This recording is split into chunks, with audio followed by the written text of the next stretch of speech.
अन्य स्थानों से भी आए हुए अवकाश प्राप्त अध्यापकगण, प्रधानाचार्यगण,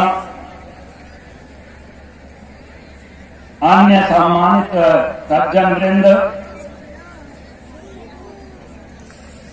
इस विद्यालय के विद्वान शिक्षक साथियों एवं विदुषी शिक्षिका बहनों बेटियों एवं देश के भविष्य प्यारे बच्चों एवं बच्चियों, पत्रकार बंधुओं, थोड़ा समय ज्यादा जरूर हो गया है, लेकिन मैं यह आग्रह करूंगा कि मैं आपका कार्यक्रम इतनी देर तक धैर्य के साथ सुनता रहा। ज्यादा नहीं, 20 मिनट आपका समय लूंगा, उससे ज्यादा नहीं। और मैं चाहूंगा कि आपकी बात करूंगा और धैर्य से ये बात आप सुनेंगे। आज समूचा राष्ट्र 75वां गणतंत्र दिवस मना रहा है, बड़े हर्षोल्लास के साथ मना रहा है। हमारे स्वतंत्रता संग्राम का जो इतिहास है, जो 90 वर्षों का इतिहास है, 1857 से लेकर के 1947 तक का बड़ा खूनी और संघर्षमय संग्राम रहा है।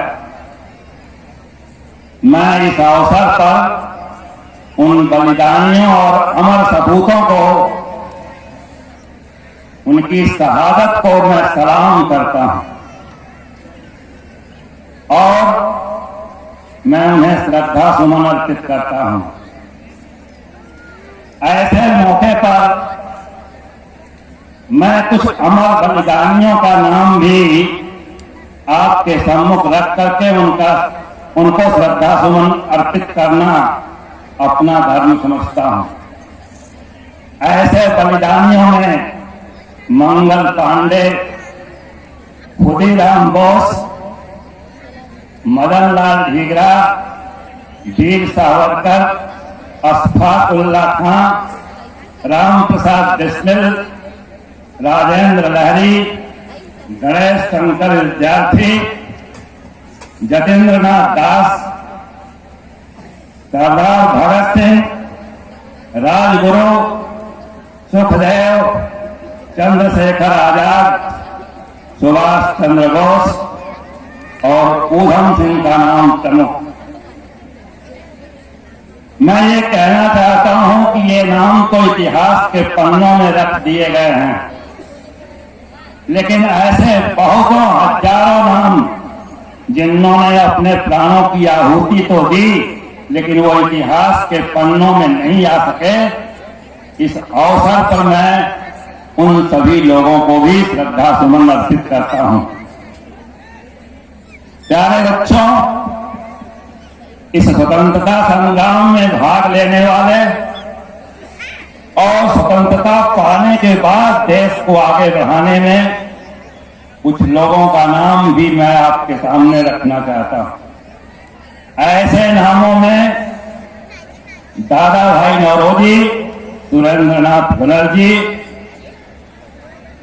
बाल गंगाधर तिलक, लाला लाजपत राय, अब्दुल कलाम, बिपिन चंद्र पाल, जवाहरलाल पंडित जवाहरलाल नेहरू, लाल बहादुर शास्त्री, सरदार वल्लभ भाई पटेल, डॉक्टर राजेंद्र प्रसाद, डॉक्टर राधा कृष्णन, भीमराव अम्बेडकर।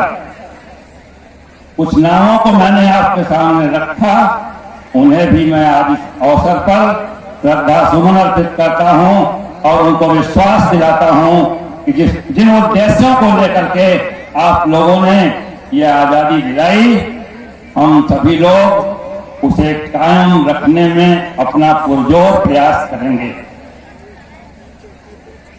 प्यारे बच्चों, इस गणतंत्र दिवस के अवसर पर मैं 3 बिंदुओं पर आपसे बात करूंगा और चाहूंगा कि इन बिंदुओं पर आपका ध्यान जरूर जाए। हमारा प्रथम बिंदु होगा गणतंत्र दिवस का इतिहास। दूसरा बिंदु होगा अपने गुरुजनों शिक्षक बंधुओं को सलाह। और हमारा तीसरा बिंदु होगा देश के भविष्य प्यारे बच्चों को संदेश। आइए हम गणतंत्र दिवस के इतिहास की ओर बढ़ना शुरू करते हैं। हमारा देश 15 अगस्त 1947 को आजाद तो हो गया, लेकिन हमारा अपना स्वयं का संविधान नहीं था। हम अंग्रेजी संविधान से, ब्रिटिश संविधान से संचालित हो रहे थे। लेकिन ऐसी बात नहीं थी। हमारे बुद्धिजीवियों और मनीषियों ने पहले से तय कर लिया था कि हमारा देश अब किसी न किसी दिन आजादी पा लेगा, इसलिए हमें संविधान की आवश्यकता पड़ेगी। इसके लिए सन 1946 में एक कैबिनेट मिशन प्लान के तहत संविधान सभा का गठन किया गया और ड्राफ्टिंग रिपोर्ट के लिए 13 समितियों का निर्माण किया गया। जिस समय यह संविधान सभा की गठन की बात आई, उस समय कुल 389 सदस्य थे और ऐसा प्रदेश नहीं था, प्रोविंसेस में बटा हुआ था। 292 सदस्य प्रोविंसेस के थे और 93 सदस्य राज्यों के थे। 3 सदस्य जो है वो चीफ कमांडेंट प्रोविंसेस के थे और 1 सदस्य जो है बलूचिस्तान का था। इस तरह से कुल 389 सदस्य शुरू में थे। 9 दिसंबर सन 1946 को हमारी संविधान सभा की पहली बैठक बुलाई गई, जिसमें सच्चिदानंद सिन्हा को प्रथम अस्थायी अध्यक्ष के रूप में चुना गया। लेकिन 2 दिन के बाद 11 दिसंबर 1946 को डॉक्टर राजेंद्र प्रसाद को इस सभा का स्थायी सदस्य चुन लिया गया। इसके लिए 11 अधिवेशन और 165 बैठकें बुलाई गई। कुल 7,635 संशोधन पेश किए गए और 2473 संशोधनों पर बहुत गहराई से विचार किया गया। और इतना करने के बाद 26 नवंबर 1949 को हमारा संविधान बनकर तैयार हो गया। प्यारे बच्चों, ये कभी कभी क्विज परीक्षाओं में पूछे जाते हैं कि आपका संविधान बनने में कितना समय लगा, तो हम अमूमन जवाब देते हैं 2 वर्ष 11 माह और 18 दिन। लेकिन मैं आपको बता देना चाहता हूं कि इसकी गणना कैसे होती है।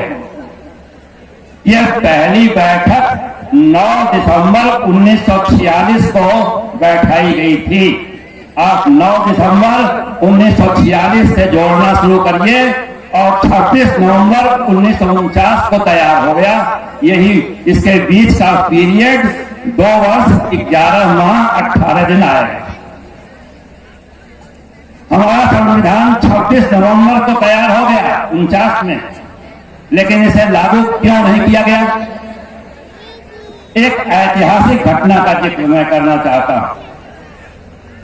26 जनवरी 1930 को पंडित जवाहरलाल नेहरू की अध्यक्षता में रावी नदी के तट पर पूर्ण स्वराज की मांग की गई थी और वहां तिरंगा झंडा फहराया गया था, यह मानकर कि हमारा देश आजाद हो गया।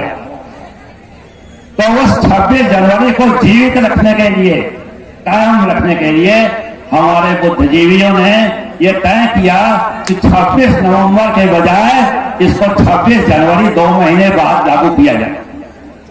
और वही किया गया। 26 नवंबर 1949 जो है ये संविधान दिवस मनाया जाता है, और 2 महीने बाद 26 जनवरी 1950 जो है वो गणतंत्र दिवस के रूप में मनाया जाता है। और तभी से हम इस गणतंत्रात्मक देश के नागरिक होकर के उसे गणतंत्र दिवस के रूप में मनाते हुए चले आ रहे हैं। साथियों, ये गणतंत्र दिवस का पहला बिंदु इतिहास मैंने आपके सामने रखा। मैं ये शुरू में ही कह दिया था कि समय का अपना जो है तकाजा होता है, समय की मर्यादा होती है, लेकिन चूंकि मैंने निवेदन किया था कि आपकी बातों को मैंने 4 घंटे सुना, तो आप 20 मिनट हमारी बातों जरूर सुनिए। प्यारे बच्चों, हमारा दूसरा बिंदु अपने गुरुजन और शिक्षक बंधुओं के लिए एक सलाह, क्या उनको मैं कहना चाहता हूं। साथियों, हमारा जो है ये शिक्षण का जो कार्य है ये इतना पवित्र कार्य है कि आप किसी भी विभाग में काम करने वाले को देखिए तो वो चीजों को तैयार करते हैं, लेकिन हमारा शिक्षक जो होता है वो जो है एक नागरिक तैयार करता है। इसलिए यह काम बड़ा पवित्र काम है। मैं ये कहना चाहता हूं कि भारत में पैदा होने के नाते आप भाग्यशाली जरूर हैं, लेकिन अगर आपको शिक्षक की भूमिका अदा करने का काम मिल गया है तो आप सौभाग्यशाली हैं। जहां तक मेरी अपनी सोच। साथियों, मैं उनके लिए ज्यादा नहीं बस एक पंक्ति राधा कृष्णन का पढ़ूंगा, क्योंकि समय हमारा 20 मिनट वाला भाग गया। उन्होंने कहा था कि a lamp can light another lamp unless it continues to burn its own flame. एक जलता हुआ दिया दूसरे बुझे दिए को जला सकता है। मैं शिक्षक बंधुओं से यही कहना चाहता हूं कि आप शिक्षक नहीं, आप कर्मचारी नहीं, आप जलते हुए दीप हो। कोई गणित का दीप है, कोई अंग्रेजी का दीप है, कोई विज्ञान का दीप है, कोई हिंदी का दीप है, और हमारे सामने बैठे हुए ये बच्चे जो हैं ये दिया तो हैं, बाती तो है, तेल तो है, लेकिन जलाने का काम आपको करना। ये राधा कृष्णन की बात रही। उन्होंने कहा था, एक बात मैं अपनी तरफ से जोर देना चाहता हूं, वो बात यह है, आप शिक्षक पैसे में हैं, आपकी रोजी रोटी तो चल रही है, लेकिन आपको इससे मान और सम्मान भी मिलता है। ये बच्चे अपने घरों में गली कूचों में जब जाते हैं तो कहते हैं कि अरे यार, वो अंग्रेजी वाले सिंह साहब को जैसे लगता है डिक्शनरी है, गणित वाले टीचर तो जैसे लगता है फार्मूला है, अरे विज्ञान वाले टीचर तो लगता है प्रयोगशाला है। यानी आपको उपमाओं से नवाजते हैं। ये सम्मान कहां मिलेगा, किसको मिलेगा? आपको मिलेगा। साथियों, आप इस दुनिया में हो रहे ज्ञान विज्ञान के क्षेत्र में, हर क्षेत्र में इतने ज्ञान वर्धन हो रहे हैं, आप उनको ग्रहण कीजिए और इन बच्चों तक पहुंचाइए, ताकि इनकी रोशनी जो है वो और बढ़ती जाए और वो अपने लक्ष्य तक पहुंच करके अपने लक्ष्य को हासिल करें।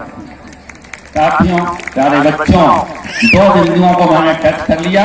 अब मैं अपने बच्चों से सीधा संवाद करूंगा। तीसरा बिंदु, यानी देश के भविष्य बच्चों को क्या संदेश देना। आप सभी लोग जानते हैं कि भारतवर्ष एक धर्मनिरपेक्ष देश है। दुनिया का ऐसा कोई देश नहीं जहां की सारे धर्मों को एक समान अधिकार मिले हों। चाहे हिंदू, मुस्लिम, सिख, ईसाई कोई भी हो, अपना धर्म अपनाएगा, अपने धर्म के हिसाब से चलने की सुविधा उसको प्राप्त है। प्यारे बच्चों, अगर ऐसे देश में आप पैदा होकर के आप चरित्रवान नहीं बन सके, आप ज्ञानवान नहीं बन सके, आप गुणवान नहीं बन सके, अगर आपका जो है विवेक नहीं जग सका, तो ये आपके भाग्य का दोष नहीं बल्कि ये आपका दोष माना जाएगा। इसलिए आपको कदम आगे की ओर बढ़ाना पड़ेगा। प्यारे बच्चों, जब आप इधर बात करते हैं चरित्रवान बनने की, तो यह काम कौन करेगा? यह काम करने का अगर किसी ने जिम्मा लिया है तो वह काम शिक्षा का है। क्योंकि नेशनल मंडेला ने एक बात कही थी कि education is the most powerful weapon which you can use to change the world. शिक्षा आपके हाथ में एक ऐसा शक्तिशाली हथियार है जिससे आप पूरी दुनिया को बदल सकते हो। लेकिन जब शिक्षा की बात आती है तो हम इसको थोड़ा सा विश्लेषित करना चाहते हैं, एक्सप्लेन करना चाहते हैं। हम शिक्षा की बात करते हैं तो यह दो भागों में बटी हुई दिखाई पड़ रही है।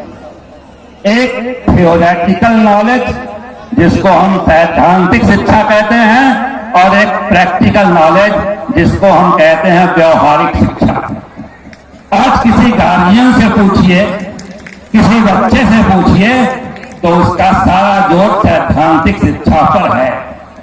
हम पढ़ लिख लें, अधिक अंक पा जाएं, सर्टिफिकेट मिल जाए, अच्छे स्थान पर पहुंच जाए, जॉब मिल जाए, नौकरी मिल जाए, यही उनका लक्ष्य बना हुआ है। ये अच्छी बात है, मेरी भी शुभकामना है कि आप पढ़ो, ऊंचे उठो और जो है आप अच्छा से अच्छा करो, आपको नौकरी मिले।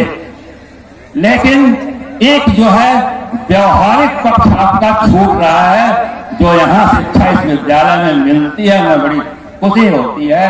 जो व्यवहारिक पक्ष जिसको हम प्रैक्टिकल नॉलेज कहते हैं। एक विद्वान था रस्किन, जिसने शिक्षा की एक परिभाषा दिया था। उसने कहा था कि एजुकेशन शिक्षा, education is the most powerful. No, education does not mean teaching people to know what they do not know. तो पूछा गया क्या है? It means teaching them to behave as they do not behave. शिक्षा का ये मतलब नहीं है कि बच्चे जो नहीं जानते उनको पढ़ा दीजिए। उसने कहा नहीं, वो तो है, लेकिन शिक्षा का असली मतलब यह भी है कि जो व्यवहार करना वो नहीं जानते, वो व्यवहार करना उनको सिखाना। ये व्यवहारिक ज्ञान जो इस विद्यालय में दिया जा रहा है, मुझे पिछले बार भी मैं आया था, मुझको अनुभव हुआ और अनुभव हो गया। प्यारे बच्चों, अब व्यवहारिक ज्ञान का एक छोटा सा उदाहरण आपके सामने रख दें। मान लीजिए आप अपने घर पर हैं, कोई आपके पास आगंतुक आता है तो आप उसको अभिवादन करते हैं, चरण स्पर्श करते हैं, उसको जो है बैठने के लिए आसन देते हैं, जल ग्रहण कराते हैं। इतना करने के बाद आप कहते हैं कि सर अब बताइए आप किस उद्देश्य से हमारे यहाँ आए हैं। तो पहुंचने वाला व्यक्ति ऑटोमेटिक कह देता है कि ये बच्चा पढ़ा लिखा है। वो नहीं जानता कि आप हाई स्कूल में पढ़ते हो कि आप कहाँ पढ़ते हो, लेकिन वो कह देता है अपने मन में ये बच्चा पढ़ा लिखा है।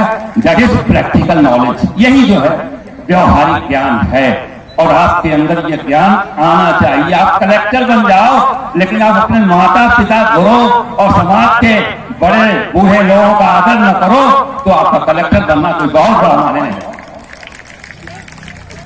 आइए सैद्धांतिक शिक्षा की बात करते हैं। तो सैद्धांतिक शिक्षा के लिए मैं कुछ आपको टिप्स दे रहा हूं, टैलिस्मैन दे रहा हूं, जिसको कि आप नोट कर लें। आपको क्या करना है?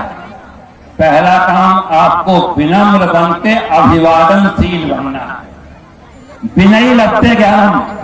आप विनम्र बनिए और अपने से बड़ों, माता पिता, गुरु और श्रेष्ठ में, समाज में श्रेष्ठ जनों को अभिवादन कीजिए। ये पहला बिंदु।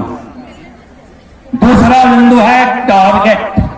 टारगेट का मतलब लक्ष्य। आप अपने जीवन का एक लक्ष्य बनाओ और उस लक्ष्य को पाने के लिए अपनी पूरी ताकत छोड़ दो। हमें क्या बनना है और उसी को लेकर के आप अपनी पूरी पढ़ाई, पूरा सब कुछ जो है करते हुए आगे बढ़ो। तो दूसरा बिंदु टारगेट हो गया। तीसरा बिंदु जो है वो अंडरस्टैंडिंग आपके अंदर होनी चाहिए।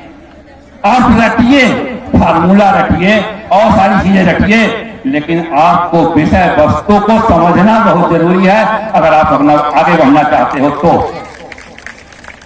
चौथे बिंदु पर डिसिप्लिन। डिसिप्लिन माने अनुशासन, और ये अनुशासन जो है वो केवल छात्र को ही नहीं, ये पूरे समाज को आगे बढ़ाता है। अनुशासित व्यक्ति ही समाज में आगे जा सकता है। वो अनुशासन की लंबी परिभाषा है, समय निकल जाएगा, हमारा दायरा छूट जाएगा। घर में माता पिता की आज्ञा का पालन, विद्यालय में गुरु की आज्ञा का पालन, समाज में बड़े बूढ़ों की आज्ञा का पालन, कानून का पालन, ये सारी चीजें जो है वो डिसिप्लिन में आ जाएगी। इसके बाद पांचवा बिंदु होगा कि आपके अंदर एक ललक पैदा होनी चाहिए पढ़ने की, इंतुजियाज्म। कहां से पढ़ जाए? कोचिंग पढ़ लें, ट्यूशन पढ़ लें, विद्यालय में पढ़ लें, भाई बहन हमको पढ़ा दें, कहां से पढ़ जाए? एक ललक पैदा हो जाए तो निश्चित तौर से आपको आगे बढ़ने में सुविधा होगी। और छठा बिंदु होगा वो नेशनलिज्म, आपके अंदर राष्ट्रवाद की भावना आपके अंदर पैदा होनी चाहिए। क्यों? माता पिता ने पैदा किया तो आप तो उनके ऋणी हैं ही, लेकिन जिस भारत भूमि पर आप पैदा हुए हैं आप उसके भी ऋणी हैं। इसलिए आपको जो है वो नेशनलिज्म, राष्ट्रवाद भी आपके अंदर पैदा होना है। और उसमें अधिक नहीं कहेंगे, इसलिए कि वो राष्ट्रवाद कैसे पैदा होगा? आप जहां कहीं भी जाओ, अभी हमारे प्रबंधक जी ने बोला कि आप जहां कहीं भी जाओ ईमानदारी से, यानी गलत पैसे न लेकर ईमानदारी से काम करो, वही राष्ट्रवाद है, वही राष्ट्रवाद। अंत में एक जो है शब्द बचता है वो समय। समय बहुत कीमती है प्यारे बच्चों, अपने जीवन का हर क्षण आपके लिए बहुत बहुमूल्य है। आप जीवन के एक एक क्षण को जो है अपने इस अध्ययन में लगाइए, और ये टिप्स जो आपको हमने दिया, अगर आप इसका अनुपालन करेंगे तो कोई ऐसा शक्ति नहीं जो आपको आगे बढ़ने से रोके। प्यारे बच्चों, इस जीवन के दौर में आपको अनेकों परीक्षाओं से गुजरना है, कई परीक्षाओं से गुजरना है, लेकिन उन परीक्षाओं के पहले राउंड में आप कहां हैं इसका कोई महत्व नहीं है। सबसे बड़ा महत्व यह है कि आप जीवन की दौड़ की अंतिम परीक्षा में कहां पहुंच गए। कभी कभी होता है कुछ बच्चे थोड़ा असफल हो जाते हैं पहले राउंड में, अच्छी उपलब्धि नहीं प्राप्त करते, कभी असफलता भी लग जाती है। तो मैं कहना चाहता हूं कि वो आपका जीवन का पूरा निर्धारण नहीं है पहला राउंड। अभी तो आपको कई परीक्षाएं देनी है, आप परिश्रम करके और आगे बढ़ सकते हो।